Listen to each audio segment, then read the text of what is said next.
Thorny, as we venture into the R&R, two truths are consistent. We love our dear Montana state, and we love great beer. And you know who else feels the same? Jeremiah Johnson Brewing. Brewed in the heart of Montana in downtown Great Falls, Jeremiah Johnson takes Montana's finest ingredients to craft some of Montana's favorite beers. And now, Jeremiah Johnson's second tap room is open in downtown Coeur d'Alene. Their Citra IPA is probably one of my favorites. But we all know, Thorny, you're not the hop lover I am. You're more of a mountain man Scotch ale. Well, Foley, I'm certainly not a mountain man, but you are right. I do love their Mountain Man Scotch Ale. But come game day, you and I are both cracking their Golden Bobcat Pale Ale. So when you're looking for a quality craft beer brewed with Montana roots, a relaxing tap room, or just a six-pack to take to your favorite Bobcat tailgate, Jeremiah Johnson delivers. Make your next beer a Jeremiah Johnson, and as always, go Cats.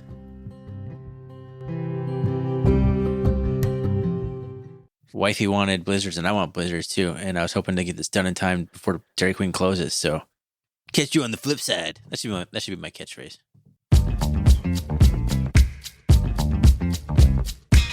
Welcome, everybody, to the R&R Catcast, a fan-based podcast focusing on Montana State athletics. We're two dudes named Ryan from the state of Washington talking about our dear Montana State. We hope you enjoy.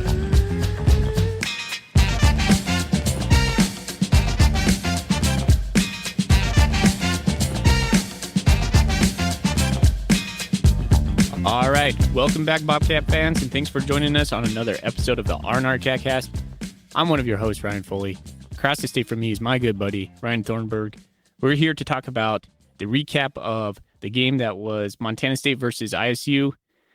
But you know what? First, a couple of things on the agenda. We are part of the Big Sky Podcast Network, the Montana State affiliate of the Big Sky Podcast Network. And we have an awesome sponsor in Jeremiah Johnson Brewing, brewing great beers in downtown Great Falls, Montana, with his second tap room in Coeur d'Alene, Idaho. Thorny, how you doing tonight, buddy? Doing fantastic, man. How you doing? You know, I'm pretty good, dude. I'm enjoying fall. The rain has been coming. I like that. I like the change of seasons around here.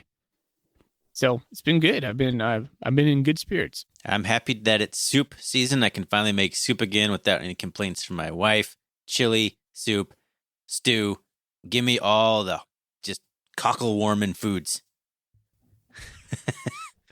My wife made a bean and bacon soup tonight. It was pretty good. I love beans, man. I love beans. That's good content right there. I You love do. beans. I don't know why I said that so weird. Let's keep moving here, huh? All right. All right. Well, thanks for joining us again. We always appreciate all the fan interaction that we're getting and just the comments. It's been so much fun to do this podcast. We are entirely too lucky. On this episode, we're going to talk about the game in Bozeman that just happened against Idaho State. Montana State was a 27-9 victor in that showdown in Bozeman. We'll give you our thoughts and takes on that game after sitting on it for a couple of days. We gave our quick thoughts on the R&R After Dark. You can catch that episode on the old podcast platforms that you subscribe to. We're going to get into the news. We'll talk about some injury stuff, the Stats FCS poll.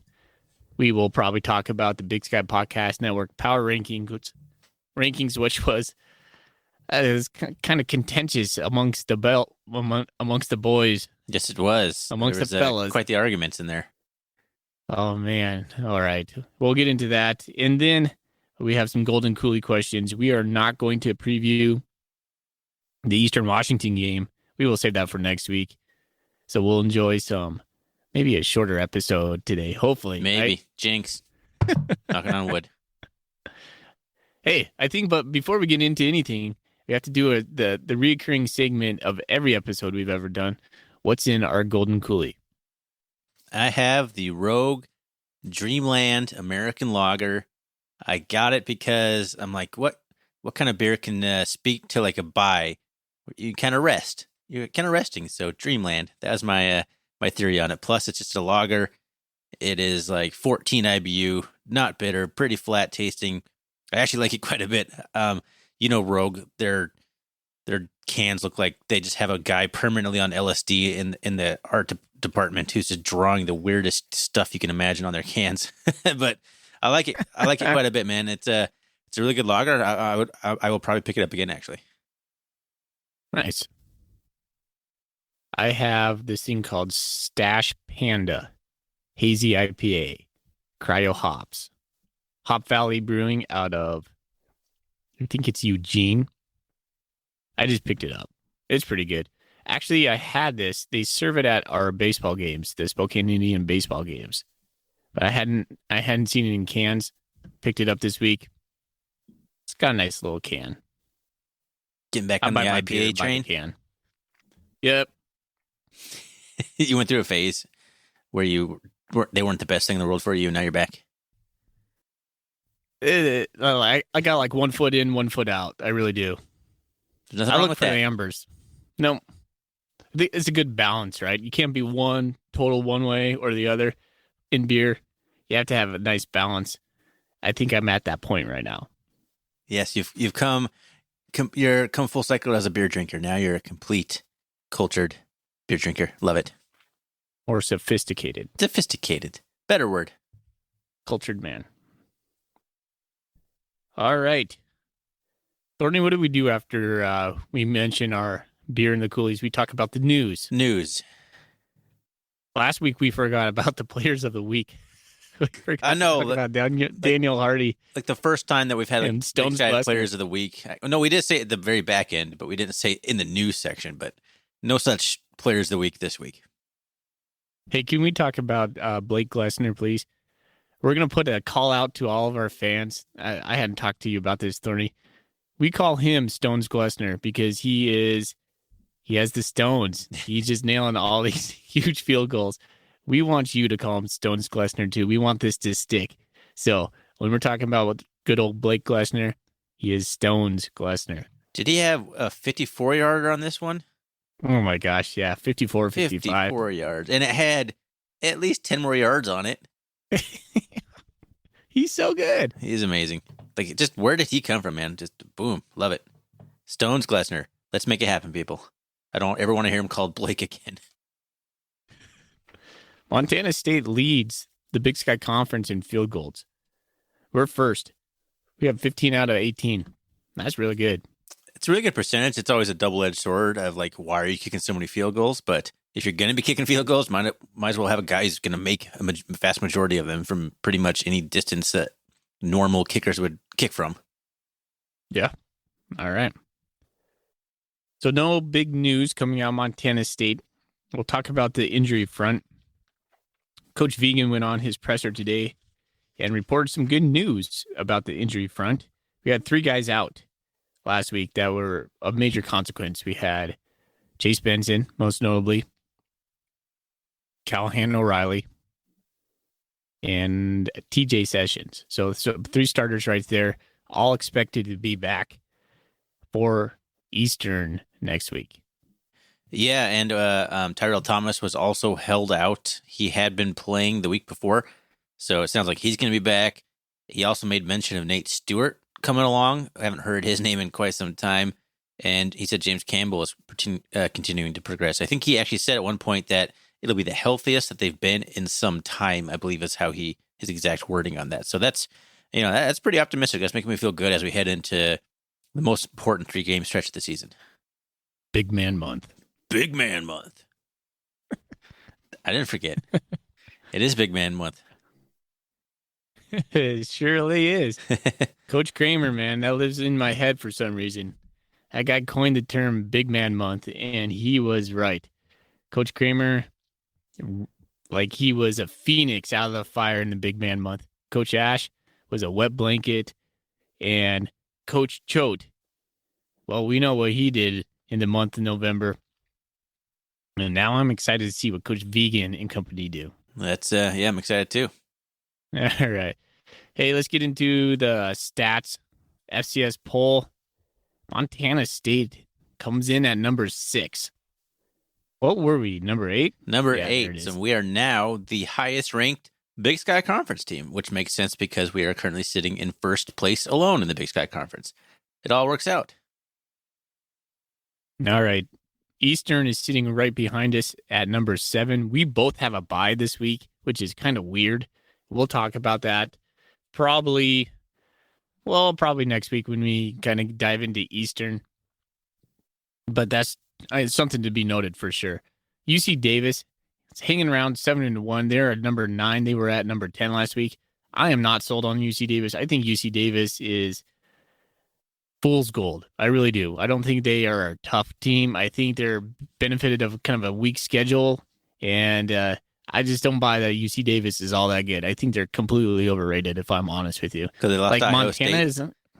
What's that? Are you basing all this on the fact they lost to Idaho State? No, I just don't think they've beat anybody of substance. Well, you could say the exact same thing about the Cats. Yeah, that's a good point. I mean, but we beat Weber. So did UC Davis. That's a good point. Touche. I mean, I feel the same way, honestly, but I don't know why I feel that way. I don't really have any reason other than I just don't think that they're as good as the record indicates. Losing Idaho State is a bad loss. So something has to happen there to lose to a team like Idaho State. Well, and Cal Poly came back against them last week. Yeah. Cal Poly's like the worst team in the conference. I mean, all you can do when you have a week schedule, kind of like the Bobcats do, is just blow everyone out of the water. And UC Davis hasn't done that, and they actually lost one of those games. So there is the difference. The Grizz hold steady at 11.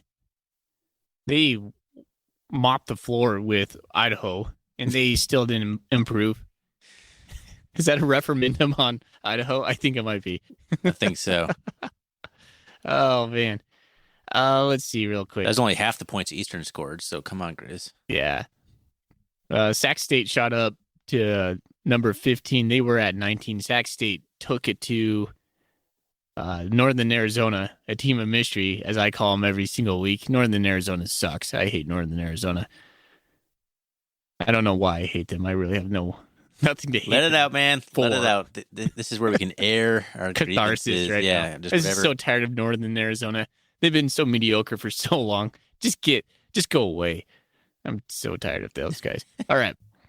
Weber State comes back into the top 25 at number 23.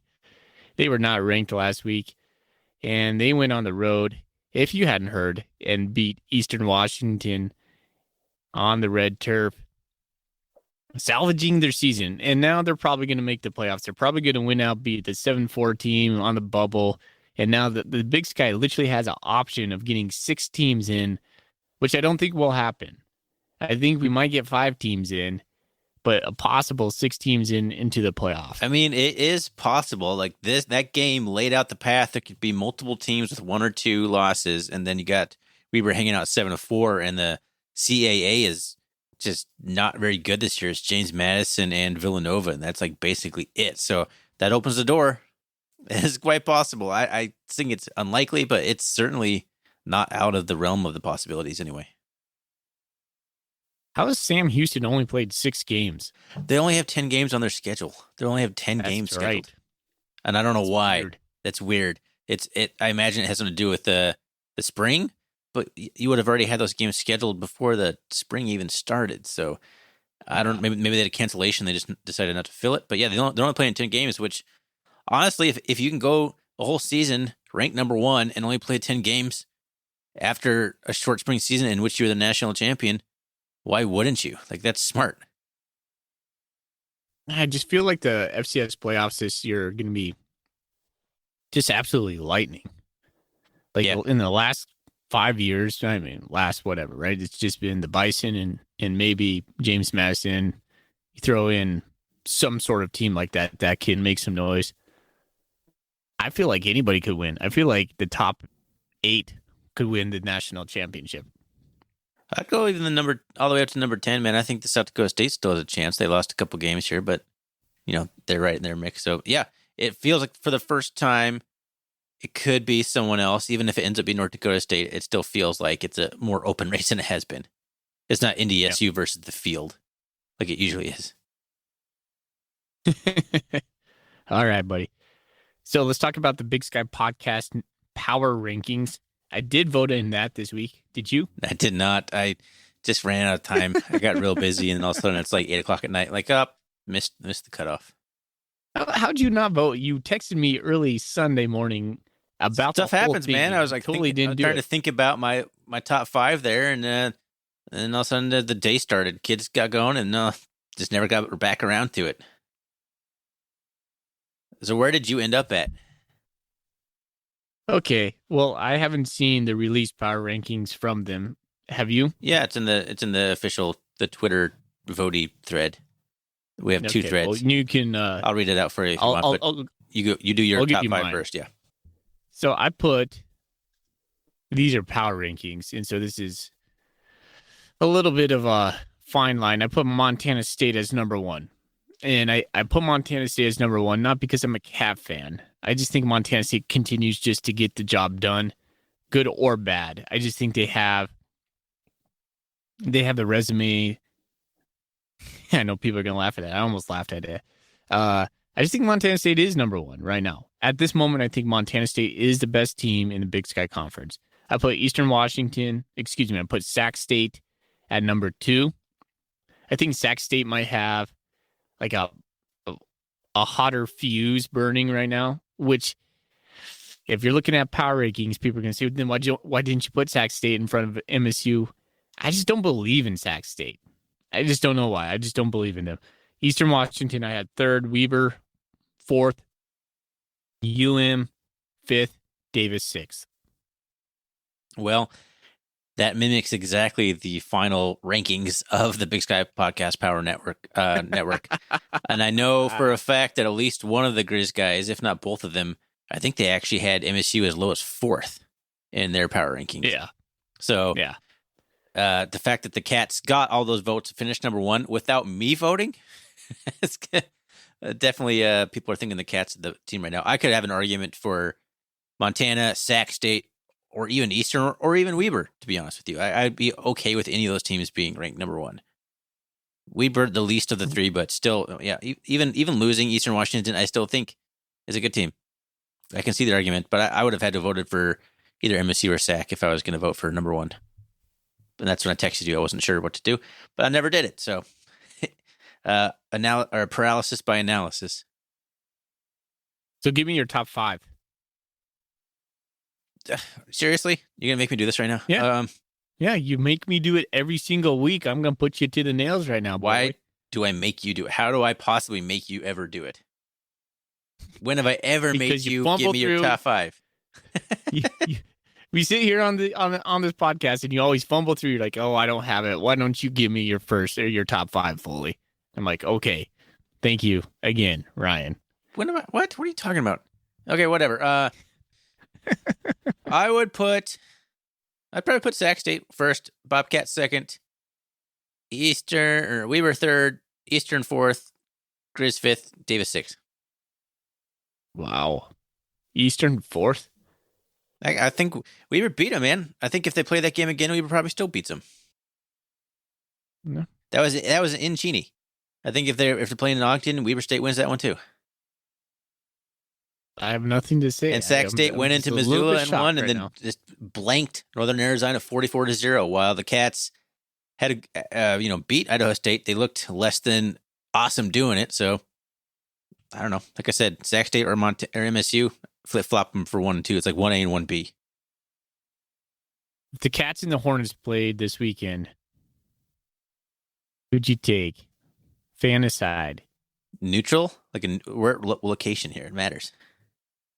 That does matter. Let's go neutral field.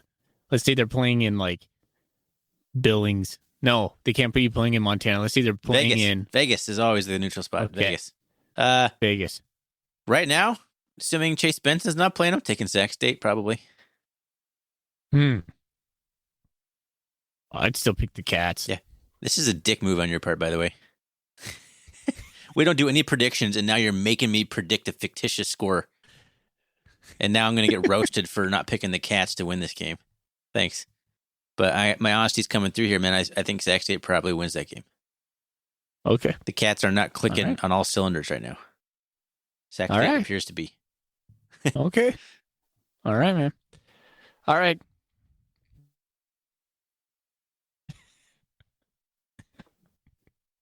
Are you done?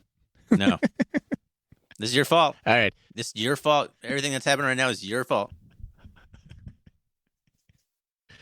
All right. Let's keep this train moving. We were going to have a shorter episode today, and we still haven't gotten into 20 minutes in. For. Haven't talked about anything about the game. Okay. So the Bengals, the hapless Bengals, I think they were 1-5 before this, coming into Montana State Bozeman with a big crowd, over 19,000. Is that correct, Thorny? Yeah. 19,297. We hadn't heard good things about those 19,000. It sounded like it was kind of a quiet stadium. So that's on you fans out there. Thorny and I live in Washington State. We can't help you out there, but it's kind of a weird game though, right? So, I mean, that's been the description I hear from you and me. It's been the description I've heard from Coach Vingan. It's been the description I've heard from Coulter Nuanez and company over there. It's just kind of a weird game. But Montana State comes out and still wins, despite the cards being maybe kind of shuffled, not quite stacked against them, but kind of shuffled. We didn't look great at times. We looked really good at times, but 27-9, they didn't score a touchdown. They had 3 field goals for Idaho State. And a win's a win, man. We're 7-1 at top of the Big Sky Conference. And I know you're going to break down the stats here for us in a moment. But I don't think that can be understated. A win's a win. Not all of them going to be pretty. So I really like what the Cats did. And I think there's some positives. We'll talk about that. But why don't you give us the stats, Thorny? I mean, I just want to hit on what you said earlier. Yeah, Brenton Vigan's press conference, he said that exact wording. It was like, yeah, it was just a weird game. He never really expanded on what he meant by that, but that he did say it was a weird game. And there's a thread on Bobcat Nation right now that says Bobcat Nation was just out of sync. So just talking about how the game day atmosphere was weird. So yeah, just kind of an odd game all around. I just say like it's kind of like low energy, just kind of flat would be how I would really describe it. But the Bobcats did get the victory, 27-9. The stats, you look at the stat sheet and you're going to wonder how the Bobcats actually won this game. There's a couple key stats where maybe you would think like, okay, there it is. But Idaho State, 23 first downs to just 18 for the Bobcats. Idaho State was 10 for 19 on third down, so better than a 50% clip. The Cats are pretty good themselves, though, at 6 for 11. And this is one of the stats where the Bobcats actually won the favor, 388 yards to 324 yards for the Idaho State Bengals. But the difference here is the Cats got the 388 yards on, they don't have the total plays from here. Dang it. 79 to 53. Yeah, 53. Yeah, the Cats got the 388 yards on 53 attempts. It took Idaho State, what do you say, 79? Yeah, 79 plays to get 324. So the average per play is quite drastically different there. Idaho State was penalized 5 times for 40 yards. The Cats were only just 2 for 10, so pretty good there. Each team fumbled the ball, I think, on consecutive possessions actually. So those pretty much wiped each other out. And then the big one, 42 minutes and 17 seconds time of possession for Idaho State to 17 minutes and 43 seconds for the Bobcats. Have you ever heard of such a disparity before? No. I'm not sure I've ever seen it so lopsided. And to have it be that the team that dominated time possession didn't win, it's like, what? This is just insanity. You and I have been writing down stats for 3 years. There's nothing been close to that. No. Maybe 40 minutes? Maybe? Yeah. Yeah, it's certainly not by a losing team. Matt McKay ended at 10 for 21 for 136 yards and a couple touchdowns. Isaiah Afonso had a nice day, 17 carries, 165 yards and a touchdown. And Willie Patterson led all receivers to the Bobcats because basically he had one catch for 65 yards, which was good enough to lead the team in yardage, and that one was for a touchdown. So, yeah, that was the stats. What's his first name here? It doesn't tell me. Taven Ford.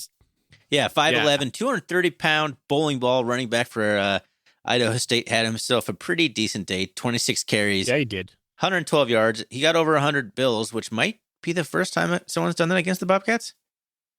I think so. It has to be. I can't. The only one that was even close, I think, was Xavier Valade for Wyoming. Took him 26 carries to get there, and he had a long of 12 yards. So this is kind of the story of the day. We're going to talk about it. The Cats were very good at limiting big plays, but they were also very bad at negative plays or even like 1 yard plays. So we'll get into that. But there's the quick rundown of the stats. Crazy box score to look at in a game that the team you wouldn't necessarily think won, winning by 18 points. So there you go. There's the stats. Where do you want to start on this game, Foley? Well, let's talk about Matt McKay right now. Okay. Because let's get that out of the way. Yeah, I think Coach Vegan fielded about 10 minutes worth of Matt McKay questions right off the bat. So let's talk about the progression of Matt McKay over the game. When you look at his stats, it was one of his worst games. He had a passing rating of 133.4. Not exactly sure what he had in Weber. Probably something very similar. He only completed 48% of his passes.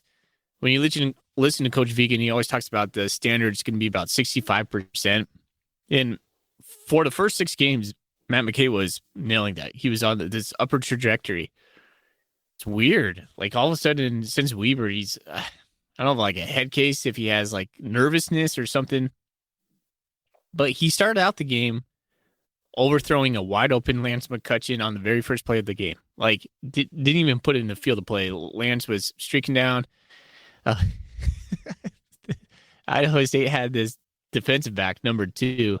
It's kind of a shorter, kind of a thicker dude. And he was talking a lot of smack just based off of Matt McKay's errant throws. But yeah, I'm sorry. That was getting a little sidetracked right there. But Matt McKay just kind of struggled early on. We'll talk about his fourth quarter a little bit later. But Ryan, some of his passes he was making in the first quarter looked terrible. Like just, when you talk about like a wounded duck coming down from the sky, his passes, I don't know if he was getting a bad grip on the ball. I mean, he was just overshooting his the zip on the ball, the rotation on the ball. It was just all over. Like it was just ugly. It's something we hadn't seen from him. So not quite sure where that's coming from. Vegan mentioned it in his press conference today, and I think someone else on the board alluded to it as well. It seemed to be more of a mechanic type issue all of a sudden that kind of is rearing its ugly head. I don't know if he's like reverting to some mechanics that he had in past lives or something.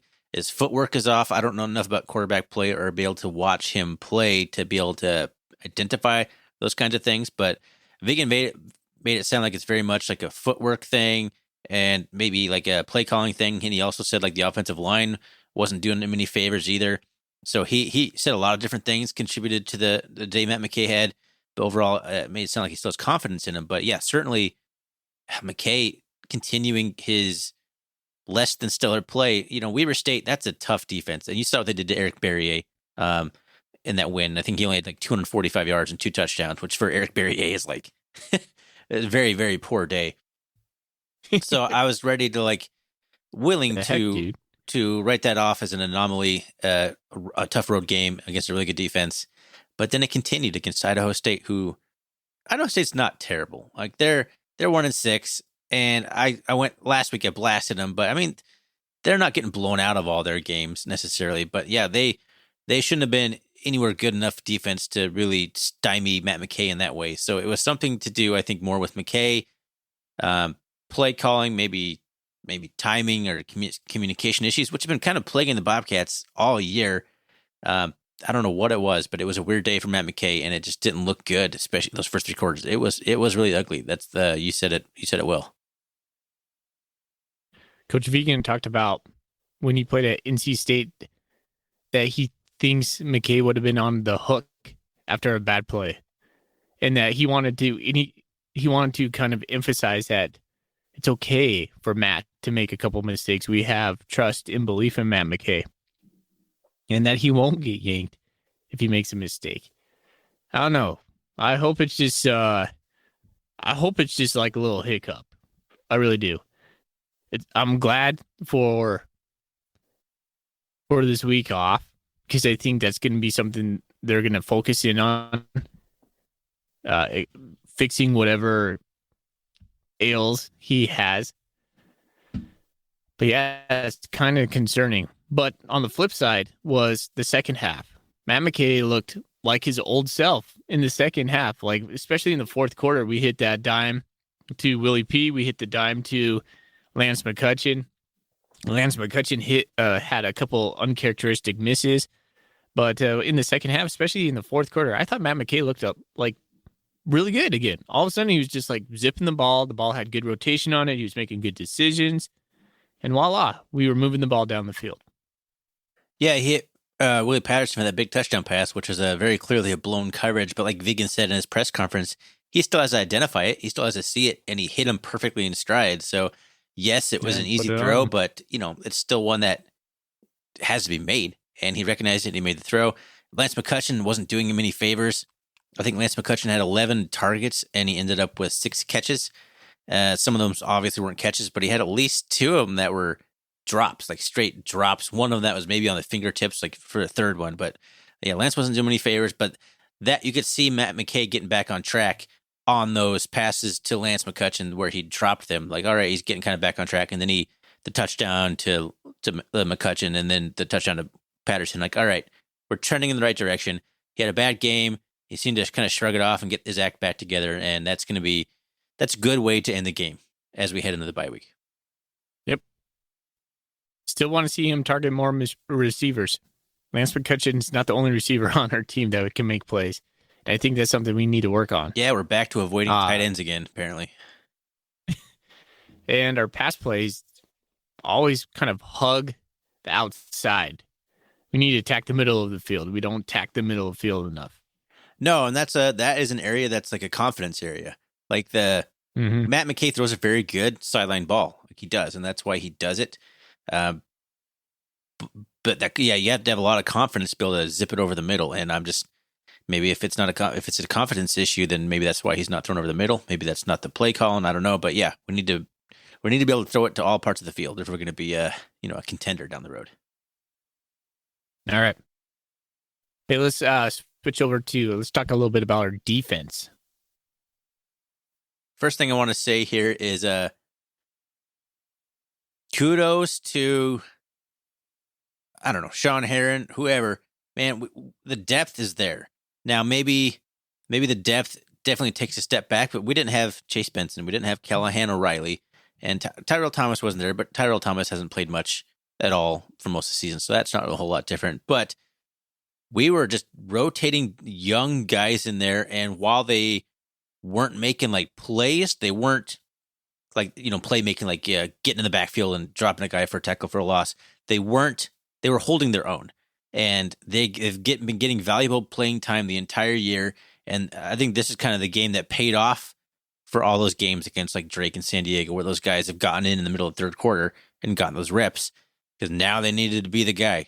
Chase Benson wasn't there, and then the drop off is noticeable, and you can definitely tell it. And if Chase is out for an extended period of time, the Bobcats are going to have a hard time winning games against really good offenses. But the fact that the defense could hold their own and play the way they did and keep Idaho State out of the end zone, like just a bend and break all day long kind of thing, I was pretty optimistic about that. I was pretty happy about that.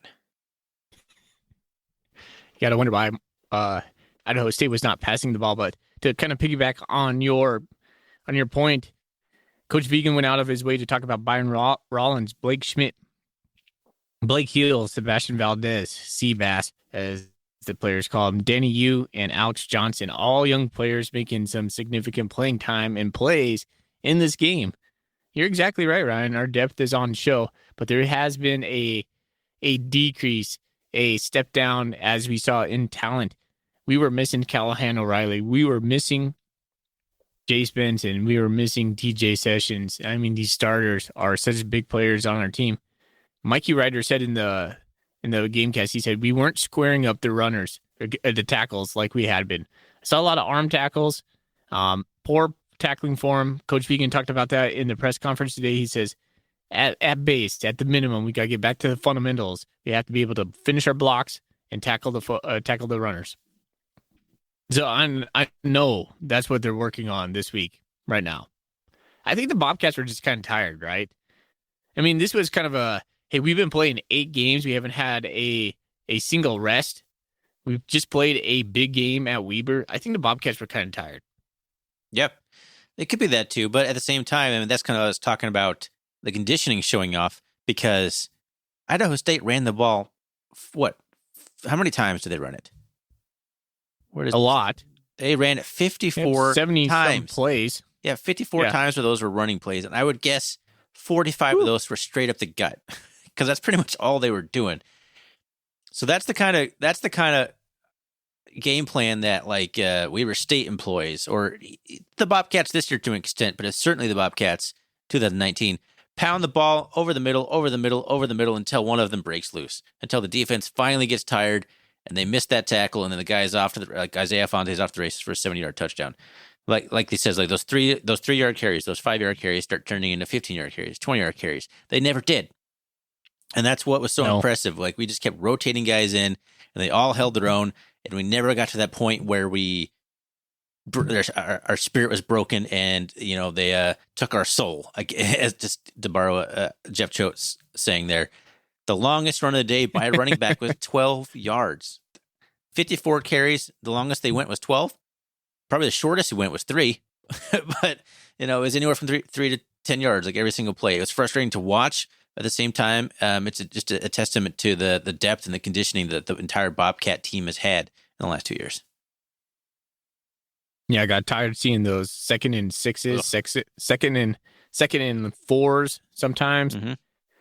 That Ford guy, their running back, he's a thick dude, right? He's not going to break any big runs, but man, he's hard to tackle. Yeah, even he was shifty. I mean, he had good feet. He had really good balance. Yeah, a little bit like Afonso. Yeah, no, he reminded me of like a bigger Afonso without kind of the breakaway capability. All right. Idaho State, we got the win. There's some stuff we want to improve upon. For me, I think we kind of recapped it a little bit better in the R&R After Dark episode. Thorny, is there any kind of parting thoughts on ISU game? I mean, we just got stuff we got to clean up, but we took care of business. We won by 18 points. The bye week couldn't come at a better time. I'm just happy we got out the win, and I'm optimistic still. I'm still feeling good. All right. Do you want to talk Golden Coolies right now, or do you want to talk about how to go into the bye week? Let's do a quick bye week. I think we'll do that quickly. Let's just talk about what we're looking for in the bye week. Number 1, to get healthy, but that one's obvious. But number 2, I think we need to figure out the passing game. I don't know, like Brent Vigen mentioned in the press conference, it takes a lot more than just a quarterback. He's like, a lot of times, if the passing game is struggling, all eyes will go to the quarterback, but he's like, it takes the offensive line blocking, it takes guys running routes. He mentioned route running, something I hadn't really considered. Like maybe the wide receivers aren't just running very good routes for Matt McKay to throw to. I don't know. There was that pass that didn't show on ESPN Plus. Thank you, ESPN Plus. Can I rant about that later? Because I've heard people say it was one of the worst passes they've seen, where Matt McKay had to roll out and he tried to kind of lob it towards the sideline. Didn't see the play at all on ESPN Plus. You know what I'm talking about? Is it the one where he misses Pickering? I have no idea. No, yeah. It didn't even the camera didn't even move far enough downfield to even see any wide receivers. It just stayed on Matt McKay. No. Yeah. I mean, I think I know what you're talking about, but yeah. Poor guy watching it. We don't know what the route was supposed to be. Obviously, it looks bad when the quarterback misses that badly, but there's just so many other factors into the passing game. So whatever it is, just need to get dialed in. House Wright needs to get it dialed in. Matt McKay needs to go back to the basics on footwork. I have no idea, but we need to figure it out. That's the number one thing, because the defense, I think, is doing fine. And if they get healthy, they're going to be just as good as they have been all year. I think for us, the biggest thing for me is coming out this bye week with some urgency. I think Eastern's going to be pissed off that they lost against Weber, and they're going to want to prove a game in Eastern again. We're playing in Cheney again, yeah. We'll talk about that all about next week, but Montana State has to match that energy. We have to look at this Idaho State game as it was a disappointment, a disappointing loss. We need to come out and prove ourselves again that we are a top team, a team to be reckoned with, and we need to be the more physical team when we go into Eastern. So I want the coaches to be telling the kids right now, just, hey, this is not our standard. We need to get up to it. I think they are. And, I want to see us come out in Eastern and punch Eastern right in the mouth. So to me, it's more of an energy, a mental kind of thing. But I also agree with you, Ryan. I think we need the healing and the working on the offense. Yeah, no, that's a good point too. Very good point. All righty.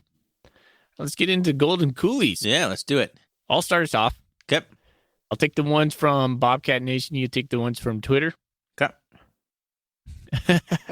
Okay, I laugh and jest because I know I just read this one earlier. Our friend on Bobcat Nation, KW Cat, comes across kind of salty.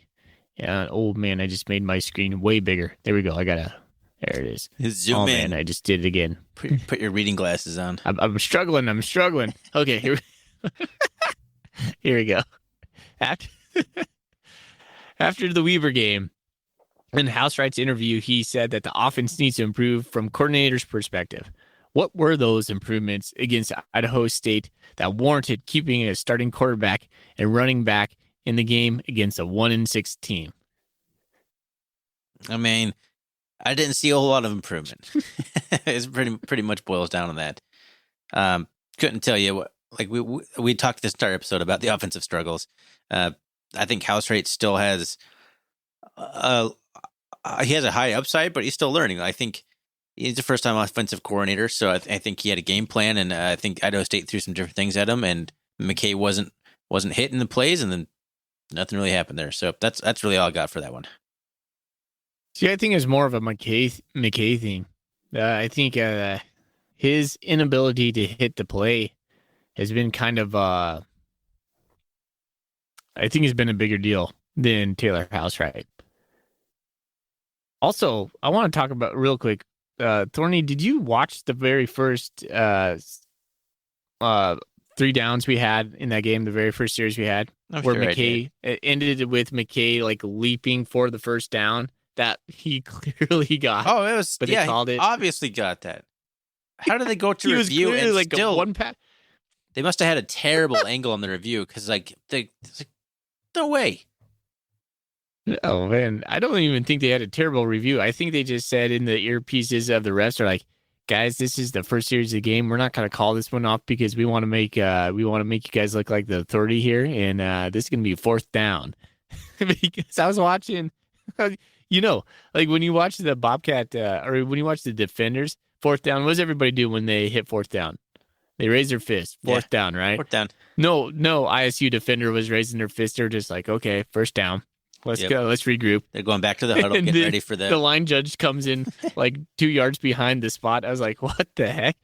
But I think that was a play of big consequence in my brain. I look back on that. To me, McKay's a guy kind of like I was as an athlete. I think he just needs a couple little things to keep him like going, like get his confidence up really quick, couple completions. He hits that 1st down. Who knows? You just start getting you got a positive play right there. Okay, let's get back to the drawing board. And then we just hit, and maybe we go down the field and then score on that first possession. Yeah. So I think that was a big deal to me. Yeah. Yeah, like the way games start off is a big factor, and that kind of derailed things a little bit. But I mean, refs make mistakes. It is what it is. But it would have been nice to have the 1st down for sure. I'm going to segue into my rant about ESPN Plus now because that's as good a time as any. It's so bad. For those of us who live outside the SWX market, we're forced to watch the production that Montana State's putting on right now. It's terrible. There were so many times where they had like this you've seen like the highlight packages like the news stations do, right?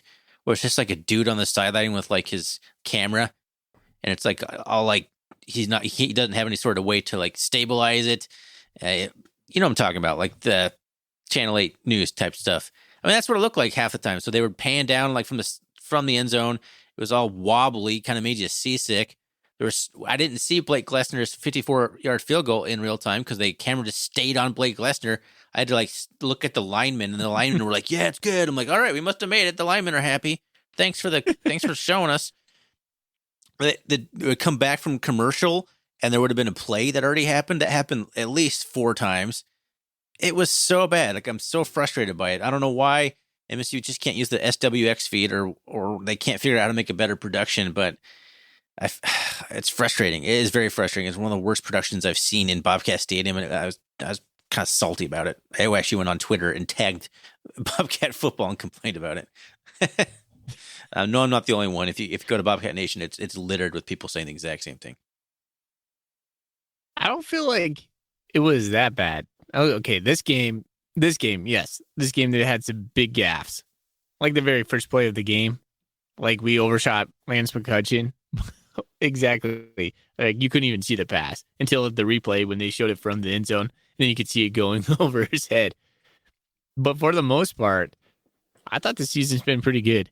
And I love the fact that I can just go on my ESPN app, my Watch ESPN app, and watch the game in replay on demand in other games when I want. And not have to search through the Pluto and just hoping that it's on there. So, yes, I love the ESPN Plus. I don't know, Thorny. I think I'm a little bit in opposition to you right here. I'm not complaining about ESPN Plus in general. I'm complaining about this game specifically. And if you say that was a fine game, then I'm going to call you a liar. Well, no, I agree with that. Yes, there's a work upon. Anyway, all right. What's the next Golden Coolie question? Moving on. Bullyism, a work upon. Work upon. That was it. That was all the ones on the Bobcat Nation, man. We lacking this week. All right, let's move over to Twitter. We have a couple. We have a couple from Boston Bobcat, and then one from. Hold on, I'm looking. Shane, our buddy Shane Driscoll. I'll start with Boston Bobcat, then I'll move back to Shane, and then I'll move back to Boston Bobcat. So I don't do Boston's all sandwiched together. Jeez, now I'm reading his. It said, ESPN Plus, more like Mothership Minus. What are your thoughts on the very poor quality stream last Saturday? It would have been nice to see the 55-yard bomb by Stones live. See, he's using Stones. Well, there you go. I already ranted about it, Boston Bobcat. So, okay, so his question then is, Eastern and Bobcats both have the bye this week. Who has the advantage? I think the Bobcats do because assuming Weber beat up Eastern a little bit like they beat us up, we've had 2 weeks to recover from that game, and they'll only have, or I guess we'll have 3, whatever. We'll have an extra week to recover from the Weber State game than they did. So, and we're kind of not real healthy right now, so I'm going to say the Bobcats, I guess. I have no clue. This is a weird one for me. I think Eastern has the advantage just because they just came off a loss. I think they're going to be more hungry than the Bobcats. Does that anything to do with the bye? Yeah, I mean, that's just good reason. No. If that's all I can come up with, I'll allow it because I got nothing better. I don't know who has an advantage here. Shane Driscoll, our buddy, Driscoll Cat. Looking to the end of the season, what would definitively qualify as a successful season to you guys? What would be definitively unsuccessful? And has the team already evaded a definitively unsuccessful season? Yes, we've already evaded a definitively unsuccessful season. We beat Weber, something we haven't done in a long time. We got 7 wins, which is playoff qualifying wins, all of them Division I. There's no Division II opponents in there. I mean, I think I said it at some point. Man, we've done so many episodes. But I've said it. We talked about what our expectations for this year were, and I think we both basically said they're the same. They're the exact same. If Jeff Choate was coach right now, or Brent Vegan was coach right now, they were the same, which to me was beat the Grizz, get hopefully a seed, but at the very least a home game in the playoffs and win a playoff game, like at the minimum, are my expectations, and I honestly think that's still what they are. So I'm going to go with unsuccessful would be somehow missing the playoffs. If we lose to the Grizz, it's not unsuccessful. I'm not that kind of fan, as long as the playoff qualifiers are still met. Thorny, you had us penciled in at 9-2 in our preview game. Yeah, our preview episode. I had us at 8-3. You had wins. You had a loss at Weber, and then you had us winning out. Yeah. So wins against Eastern, Idaho, and Montana. Booyah. I have a loss at Eastern Washington and 2 wins after that. Yeah, I mean, we're both sitting right where we should be, right? Or did I predict this to be... man, I forget what you just said. Well, we both predicted losses at Weber, so we're Okay. actually ahead of where we thought we would be. So right now I would have been pegging us at 6-2, but we're actually 7-1. Sweet. All right. Well, look at that. I'm with you. I think, Shane, to answer your question, man, we're not going to have a bad season, a definitively bad season. But to me, we could parse it out. If we lose these last 3 games, which I don't believe we will, it'd be an okay season. I still think, honestly, if we lose these last 3 games, we still make the playoffs. I really do. I think a 7-4 Bobcat team still makes the playoffs. A 7-4 Bobcat team that lost 3 in a row versus a 7-4 Weber State that's won like 4 or 5 in a row could be tough. Yeah. We could buy our way into playoffs. We have more capital than they do. That's true. Good question. All right, let's move on to our last question from Boston Bobcat. Back to the Eastern game.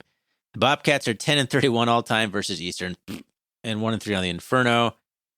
With all the recent success that Montana State's had as an institution, and the uncertainty Eastern has had as an institution, why does Eastern have Montana State's number? I mean, you could say that about any school. Eastern does the most with the least out of any team in the entire FCS. That's not just like a Bobcat problem. Like they've had like the best run since like 2010 of any Big Sky Conference team, period. So it's the best offensive players in the entire nation, and the best coaches for the last almost 20 years too. It's unreal. I mean, they have like multiple guys in the NFL. They had a player drafted in basketball, for crying out, like Rodney Stuckey. Let's not forget Rodney Stuckey had a pretty good NBA career coming out of Eastern in like 2006 or whatever. Like drafted in the first round of the NBA. Oh my God. Like they just they're very, very good at athletics. I don't know what it is, but it's nothing against this. They do all of it in spite of the support they get from the administration, which makes it even more impressive. They just have this string of like good young coaches. Like, I mean, look at Shante Legans. I mean, just everything, man. Eastern just has it rolling, and they just seems like, when's it going to end? I don't ever know. When they drop down to Division II, they played with an incredible chip on their shoulder. Yeah, that could be part of it. Listener, if you've never been to Cheney, Washington, if you've never been on their campus, you are not missing anything. It is a campus straight out of early 90s, it looks like to me. Early 80s, I don't know. It's not desirable. Their field, I know the camera angles do a nice job of making it look big. It's bad field. I mean, it's red, whatever. I mean, get past that.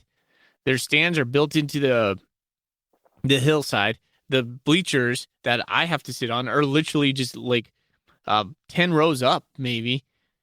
There's nothing on the sides. It's really weird. It's really windy. It's a terrible place to play. And they have elite talent all the time. Their basketball stadium, terrible. Absolutely terrible. Didn't they just build a new one? I mean, the whole thing just reeks of, nobody's put any money into anything. I have no clue. My brother-in-law listens to this podcast, and I love my brother-in-law. He is an Eastern Eagle. And so I just, Ross, this has nothing against you. Ask him why. Ask him why Eastern is always so good at every sport. Yeah, it's flabbergasting because when I go there, I'm like, why? How is this? How are they nationally elite with all the deficits they have? If you went to Montana State's campus and you then went to Eastern's campus, it would just be laughable. Absolutely laughable. It's just a mystery to me. I have no clue. It's the greatest mystery in the FCS besides Northern Arizona. They have eaten our lunch so bad in the last 10 years. We like if you want to feel bad about the Montana State Bobcats, go look up our history against Eastern Washington in our football in the last 10 years. We've won 2 in the last 10 years, I believe. It's terrible. I do believe we were the first team to win on the Inferno. I believe that's true. It's 2011 game. Yeah, we won in like 2010 and then 2011, and then it was like nothing. Hey, Thorny, before we get out of here, man, what would they have if they didn't have Eric Barrier? I don't know. Some other random quarterback who's throwing for 350 yards, 400 yards a game. Probably. Just go get like dude off the street and he'll do it. I don't know what it is. Oh man, It's the water. yeah. It's the water and Sheeny. I wouldn't drink it, man. I would not drink that water.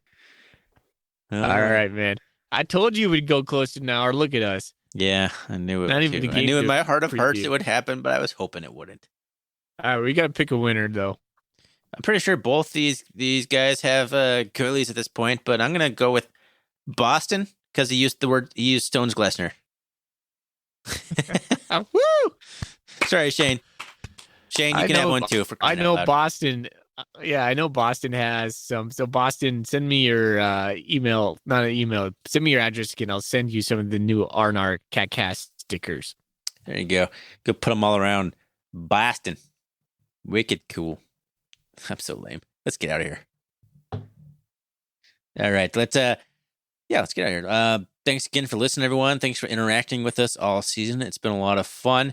You can find us on Twitter if you haven't already. Our CatCast. We do a lot of good Bobcat content on there.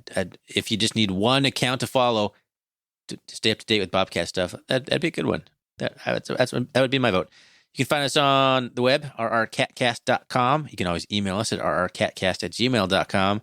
And Foley, let's get out of here with a Go Cats. Go Cats. Go Cats.